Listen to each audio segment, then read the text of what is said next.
تعبت من توفير الصنف بتاعك في الصيدلية؟ الصيدلي يقول لك لازم يتكتب الأول، تروح للدكتور يقول لك لازم يتوفر الأول، ولو رجعت تاني وتقول له طب تحت التصريف حتى، يقول لك الرف مليان مفيش مكان. بتقابلك مواقف كتير عايز تهندل فيها دكتور وخايف تحرجه أو تكدبه في المواقف اللي بيقولها.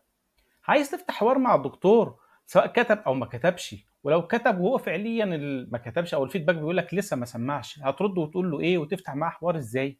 زائد لما كل شويه يقول لك خلص قول اسم الدواء والسعر واتفضل، ما عدتش مستحمل مديرك بيقول لك قفل على قريتك الشهر قرب. لو انت بتعاني من واحده او اكتر من النقاط اللي فاتت دي يبقى الفيديو ده مهم علشانك. 5 خطوات مهمه علشان تحقق وتجيب تارجتك. اول خطوه على طول احنا هنعمل اول وتالت اختبار على ابلكيشن دبل فيزيت، وبنجاوب على اللي احنا بنعمله بالفعل، مفيش صح ولا غلط ولا المفروض اعمل ايه. تعليمات اكتر واللينك التحميل في اول كومنت. الخطوة التانية بعد ما بتشير معايا النتائج هقول لك أهم 7 دقائق في حياتك على الإطلاق. هقول لك نقاط قوتك، نقاط ضعفك اللي معطلاك، نقاط تطويرك اللي أنت غفلان عنها أو مش واخد بالك منها. ده هيكون ملخص ل 12 ساعة تدريبية عن أنماط التفكير والشخصية. هتلاقي نفسك شخص مختلف تماما، متميز في الحياة بس أنت مش واخد بالك. الخطوة التالتة هتسجل كول باللي انت بتعمله بالفعل مع الدكتور، سواء دكتور جديد هتقول له ايه، ولو دكتور انت بتتابع معاه هتقول له ايه. وكل تانية ازاي بترد على اي اعتراض بيقابلك في العيادة. الكول التالتة لو حابب كمان بتفتح حوار معاه ازاي اول ما يقولك كتبت او قالك انا ما كتبتش.